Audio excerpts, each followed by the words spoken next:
I was employee 17. We were about $4 million in revenue. Fast forwarding to today, we're about 150 people and closing in on 30 million in revenue.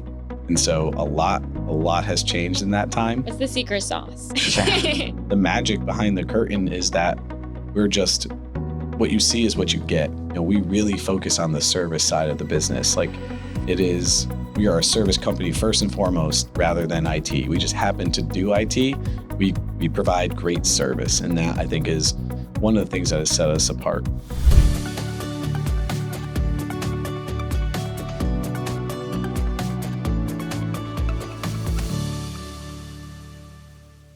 Thanks for joining us on this week's BizCast, powered by Google. I'm Amanda Marlowe.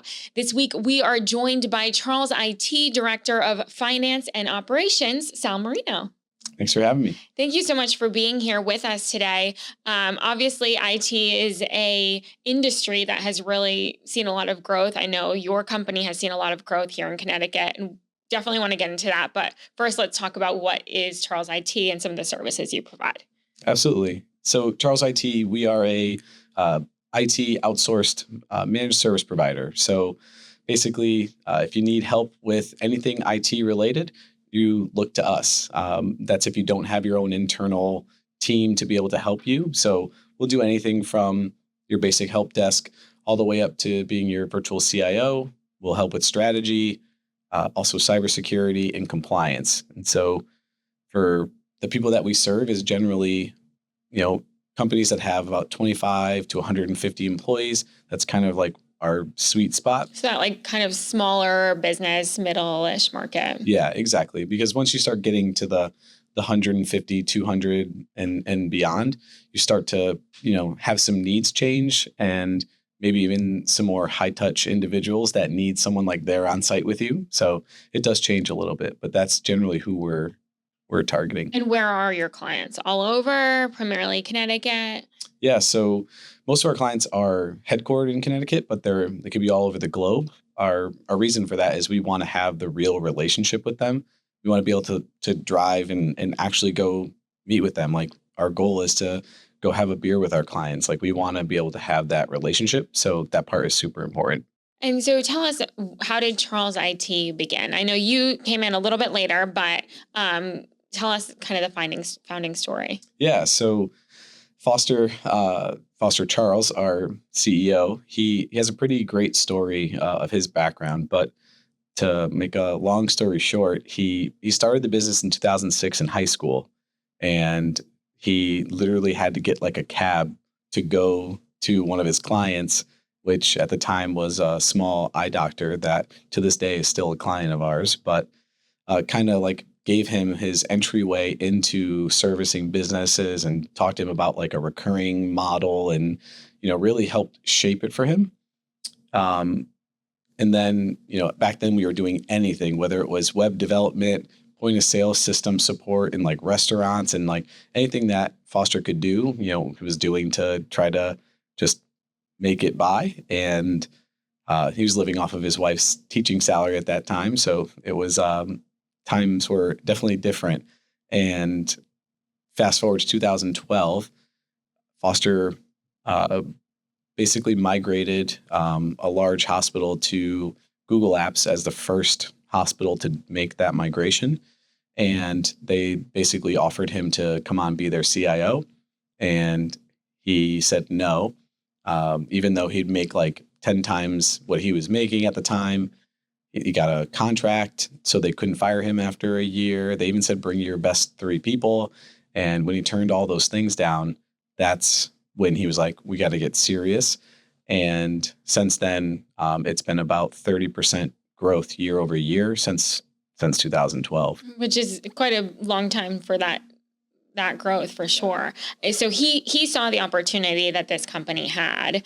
When did you see the opportunity? Yeah, so my story is definitely a little bit different. My background, I went to school for accounting, got an MBA in forensic accounting, and thought I was going to be in the auditing and that type of world. I actually did start working in auditing for the state of Connecticut and spent 3.5 years in Hartford, bouncing between the different state agencies like Environmental Protection, DECD, the comptroller, and auditing all the different programs there. I've known Foster for years. We are from the same town. And he was a swimmer in the high school that I went to. He was there before I was, but I knew of him. And basically the idea there is that I met at a bourbon tasting with him, and we talked about the job and what he had opening, and ended up finding myself in for an interview the next day. So it was a really interesting start to how I ended up there. But again, it's been 7 years, and I'm definitely happy that I made that jump. And now you wear many hats, because with a company that grows 30% year over year, and now, several years, there's a lot going on. Oh, yeah. Tell us about kind of the growth that you have experienced, and, what's really dominating the conversation right now in the tech IT space. For sure. So when I started, for context, I was employee 17. We were about $4 million in revenue, and there was a bookkeeper and a purchasing person, and one, I would consider him like a sales admin. And that was like the whole back end function of the team. Everybody else was technical. Everybody else was service delivery. And so my job was to come on and take the hats off of Foster, who was trying to run all of those, as well as manage the front end of the business, be the CEO. And, he had a lot of hats on too. So I came on, and basically my job was to take over finance, sales, marketing, procurement, HR, the actual operations of like the facilities and all that kind of stuff. And I took on every piece of that and built almost all of that from the ground up. And, fast forwarding to today, we're about 150 people and closing in on 30 million in revenue. And so a lot has changed in that time. And I think the biggest contributor to the growth is, there's cybersecurity obviously has become one of the bigger conversations. In 2017, when I came on, that was like the prevalent thing happening, where people were really starting to understand what cybersecurity was. And I think that us being a leader in the technology side was a huge part of the growth. And then the other part is about how, we really focus on the service side of the business. Like we are a service company first and foremost, rather than IT. We just happen to do IT. We provide great service. And that, I think, is one of the things that has set us apart. And, when it comes to something like cybersecurity, a lot of businesses want that partner in it, someone that they can really go to, understand what is happening, maybe when they don't fully understand it, and someone that they can call whenever, right? Yeah, I think there's a lot to be said about cybersecurity. And most of the time, organizations think that cybersecurity is just like, what tools can I put in place? And guess what? Like, you're protected. But cybersecurity really starts with the employees, their policies and procedures, and the different training that you provide them. And so, yes, we have all the tools and tons of great tech, but we really focus on making sure that like the policies are in place, that they're doing the right things. You have the controls to prevent some of the things that you may hear on the news. So that's where we do that differently. And we can touch a bit more on cybersecurity and some of the other challenges that you're seeing, businesses facing right now. But in terms of, your story, kind of helping really grow the business, what were some of the challenges that you faced, and, how did you overcome some of them? Yeah, I would say the biggest challenge out of, take off whatever different hat it was, the biggest challenge that I saw from 2017 till now was the talent side, because the clients, our service was able to speak for itself. Like, we didn't have a tremendous sales engine. And even till this year, this is the first time that we actually have, some BDRs that are doing some calling, and then we have account executives, and then a manager, and then I'm there too. We didn't have that. It was just one guy and me, and we were growing 30% year over year. And that was a testament to our clients, giving us the referrals and saying like, I'm getting an amazing experience here. You guys should too. And so sales was easy. Finding the great people, that's the hard part. And I would say that was the biggest challenge. And then COVID, fast forward, right, became even more of a challenge. And because of our culture and our requirement of being 100% in office, it made that like immensely more difficult than it would be for everybody else when it was already difficult. And correct me if I'm wrong, but not every IT company has to have everybody in the office, right? But that was something that you guys felt was important. Yeah, I would say most IT companies are the ones that should be able to be remote, right? Because they're like, they know how to use the technology, they know how to go and do that. The difference for us is we can do it. Like we used to do disaster recovery days. Actually, we still do them, but we take the entire company and work from the beach for a day to test our disaster recovery plan. So we've been working remote for years, but the idea is that our culture is all about collaboration, having people there to be able to bounce things off of, and constant like rapid change and growth. And it's really hard to accomplish that if you're not all together. And so we've always been 100% in office, even though, there are certainly times where we could be remote, and we did for a little bit during COVID. We do have a policy now that allows for some days, kind of like a bucket of PTO. But it's not like a hybrid or anything like that. And so how, with that schedule, right, when there's a lot of other companies, the workforce is, there's a lot of demand right now. How have you been so successful in continuing to hire?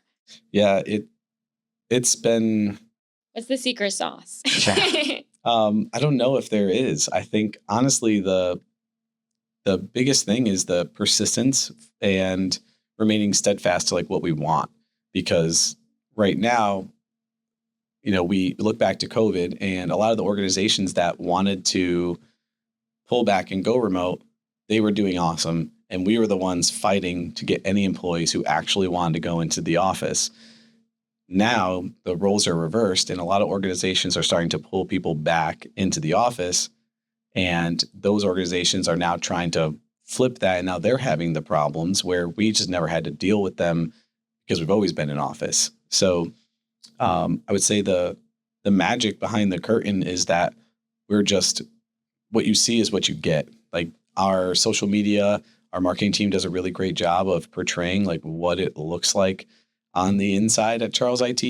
And someone to be sitting there, at the computer, but there's a lot beyond that. Exactly. And even if it is a video of somebody at their desk, like trying to understand how we operate. Like most companies, you can just give them like a monitor and a regular laptop and the cheapest, wired keyboard and mouse combo that comes with it. But instead, we're very custom, allow people to pick the different things that they get to use so they can be really comfortable at where they sit. And, it's showing that we really care about the employees. And so I would say that image that we're portraying on the outside, it's not a facade. And so when it's not a facade, people come in, they see it, and then they want to be a part of it, regardless if they're like, I would also like to be able to work from my couch today. So I think that's really what does it. And what other things, types of benefits or what other ways have you been able to kind of at least bring people in the door and then they really say? Yeah. So we have a laundry list of things, and specifically laundry.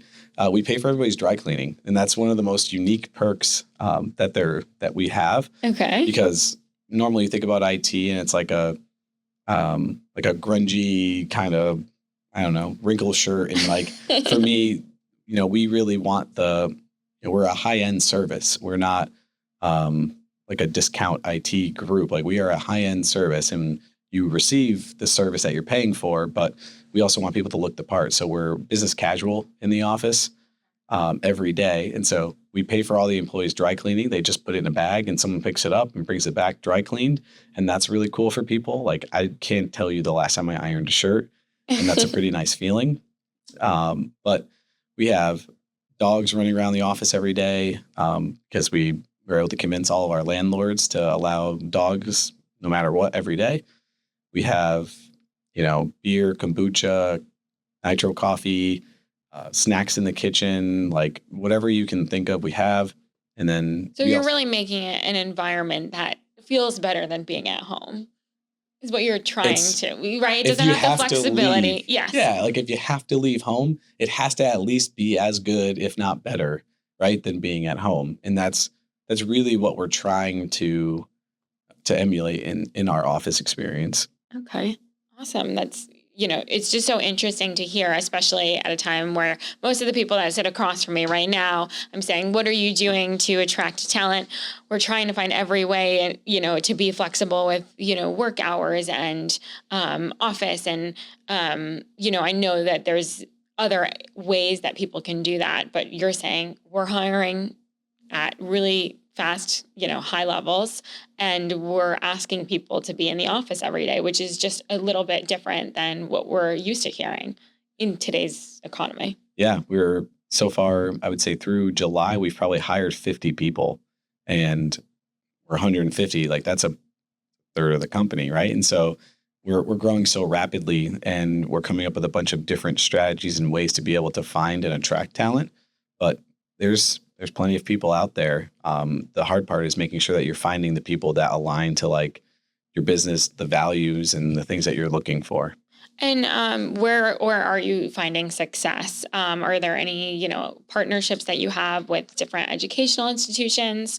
Kind of where do you look? Yeah, so there's a couple different things on the IT side. So a program that we launched about 3 years ago um, that is actually run by one of the first ever like trainees we've ever brought in. Um, Back then, so I would say when I first started, the thing I suggested to the team was that we need to come up with like some type of almost like a farm system, right? So I was thinking about like sports. My background is sports, and for me, it was like, how do I emulate that here? Because the the common theme was you can go out and get a really senior level individual, but they have all of their own bad habits and all these other things that you have to change and tweak and, allow them to learn your style. So why not train somebody who knows like the basics and then teach them in your ways so you don't have to break bad habits. You just teach them the habits and give them a path to grow. So we implemented an IT trainee program back 3 years ago now that current day is putting through 12 people a quarter, that they're going into a 90-day program where we're teaching them all kinds of different things that they need to be able to be like a first line of defense IT support on our team.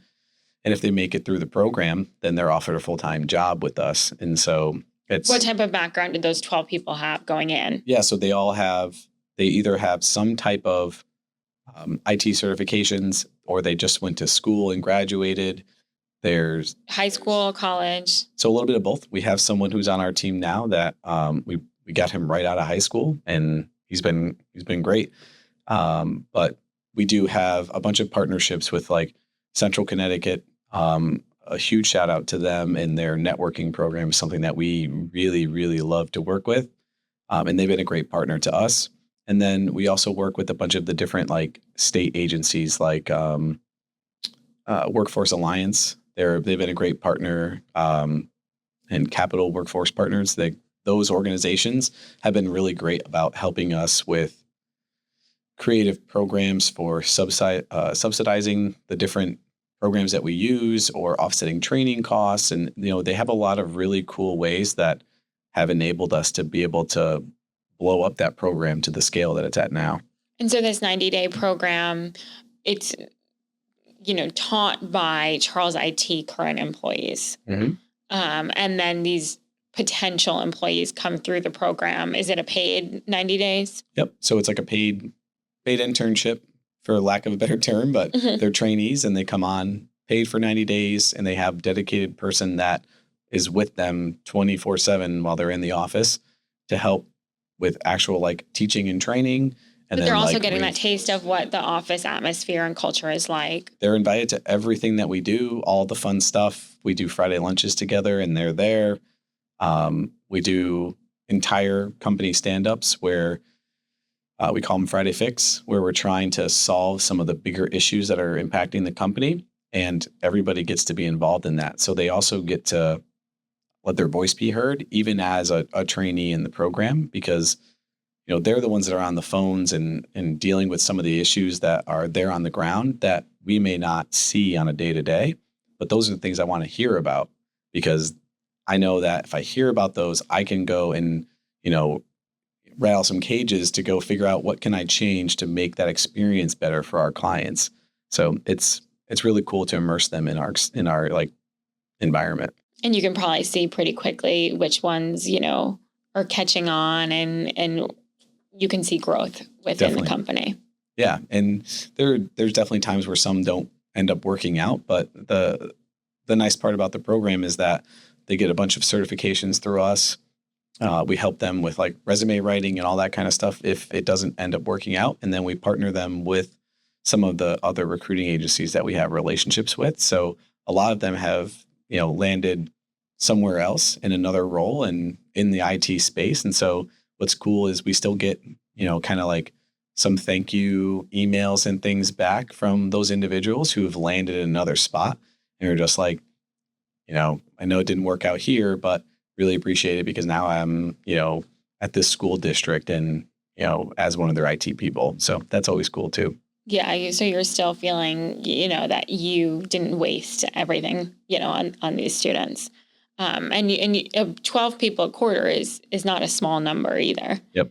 It's a full classroom. Like it's pretty funny. We call Alex and Chris the ones that do it now. And I joke with them. They're like professors. They're in there just teaching, all this curriculum because it's like a real curriculum that they're going through. So it's the same people teaching throughout. Yep. Yeah. Yeah. So really, you're taking what this training that you've now created specifically for your services, put your people on it and have it in-house. And it's a successful model so far. So far, it's been successful. The really cool part, and something that I think we do different as well, is we also provide career progression plans. So what's different about that for us versus most organizations is you come into an organization and you're like, awesome, new job, like new pay, all the good stuff. And then you're like, how do I move up? How do I make more money? And, the conversation is normally like, you have to go in and ask, like, I'd like a raise, right? And that's a weird conversation for anybody to have. And so what we do is every employee that comes on after their 60-day probationary period, we establish a career progression plan for them that outlines exactly what certifications they need to go and pass to earn 10 grand more this year. So it's like, exactly what it takes, what you need to do. And then we also pay for all the training material, the exams, the retakes if you fail. And we even give every employee 40 hours of in-office paid training time. So we're like trying to remove all the barriers to allow people to grow and move up so that that way they have a path. And, they're not afraid to talk about money. Like I love when someone comes to me and was like, this is my goal, my target that I want to be at, right? Because it's way easier for me to be able to figure out how do I help get you there than have you want to be there, but have me have no idea. So then instead, what are you going to do? You're going to go look elsewhere and then try and. Exactly. So that's why that career progression plan has been one of the best things that we've put in place. And it's really helped with like open conversations. You're seeing people are being pretty honest about what they're looking for. Yeah. Yeah. Because I think once they've seen a couple people go through and like actually see them make like real significant dollar changes, because we announce when they pass the certifications every Monday, there's like, I would say at least 3 people have passed something. It's kind of crazy. It's that frequent, but all the certifications are on a list. It's like a sushi list with the dollar amount that everyone gets in a raise if you pass. So it's no joke. It's like, it's there out in the open, like no secrets. And why do you think that transparency is so important? I think we're seeing a lot of generational changes where people just want to understand more, want to be more aware of the decisions that the organization is making, and the organizations have the responsibility to their employees that if they have those questions, they want to know those things, that um, if they can be given the information, they'll be able to use that information and benefit the organization by you giving it to them, right? So talking about like, hey guys, in the middle of COVID, one of the biggest things that we did is, so we share open financials and we showed them, hey, look at this number. It's our reoccurring expense coverage ratio. And if that, basically what that means is our reoccurring revenue can cover our expenses 100%, then like our jobs are stable. And we're like, we're well over 100%. Everyone here doesn't have to be worried about a layoff during COVID. And that changes a lot for the employees, right? They're no longer afraid. They don't need to go look somewhere else because they're afraid the company, isn't transparent. We don't know where they stand. So that transparency seriously helps. That's great. And, it's interesting definitely to hear, knowing what I know about, the growth that you guys have experienced and the type of employees that you've really helped join the team for sure. So, in kind of looking at the last couple of years, especially coming out of COVID, things are ramping up. What do you see as some of the bigger challenges for some of your clients? Mostly, I'm not mostly, but obviously cybersecurity, we talked about a big arm. What are some of the other big challenges? Yeah. So the 2017 to, I would say 2022 was really like the cybersecurity push. And now I'm starting to see a ton of compliance regulations going into play where, you have in the manufacturing space, NIST 800-171 is now becoming CMMC, which is now a full like third-party auditor certified that you're actually doing the things you're saying you're doing. And after the recent healthcare breaches, they're starting to, there's already some things in the legislature to pass to make HIPAA even more of like put some teeth behind it where there's not really a lot right now. And so organizations are going to have to start aligning to these different frameworks, even the Safe Harbor Act in Connecticut, where it allows them safe harbor if they are following a cybersecurity framework in the event of a breach or something like that. Those things are really important for organizations to start adopting because they're going to be the only like saving grace for them, whether it's in the event of a breach, if they want to get any type of insurance coverage, cyber liability coverage is going to be a huge factor for that. So I would say those are some of the biggest challenges that are facing most of our clients. And, switching gears just a bit, kind of looking back now at, your role in this journey that you've been on with Charles IT, are there any things that you've learned about yourself as a leader or, advice that you have for other people who are really in the weeds at, a smaller company growing quickly?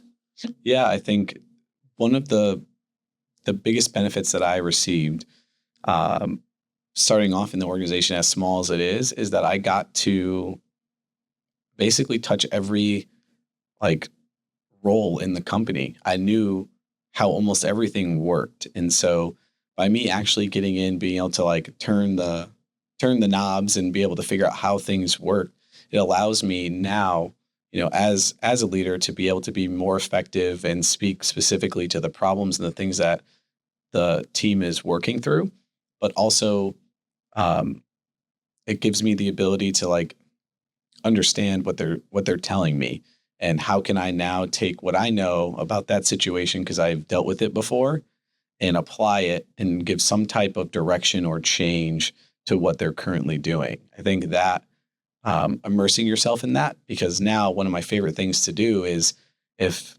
someone, whether it's one of my managers or one of the employees on their team, if they're out for a day or something like that, I always try to like jump into their role for the day and just understand like what's going on. And like, I'll probably 3 weeks ago or so, I jumped into one of our procurement team's role where they do inventory shipping and receiving. And it was just like, I was fun just getting back in there and just understanding like what they were doing. And you learn different things and you catch certain things that you want to tweak and change in process. And I think being able to do that and understand the business to that level is super important. It gives you a new pulse and new perspective. Yep. Especially because when you're growing at the rate that we're growing, things change so fast. So, what may have worked a year ago, you're growing 30% year over year within a year, 2 years, that is completely different process. Great. Well, thank you so much for, sharing your insights. And I think it's really interesting, a lot of the strategies that you guys have put in place to continue to grow their workforce. I know Charles IT is looking to continue growing. Are we still thinking the same rates that you're at right now? Yeah. We don't see any signs of stopping, and we want to continue to be able to provide opportunity, and that's the best way. Well, thank you so much for joining us on this week's BizCast. And thank you for listening to this week's BizCast. You can listen, like, and subscribe to our podcast wherever you get your podcasts. Please leave us a review and let us know if you have ideas for a future podcast. And for more episodes, head on over to CBIA.com.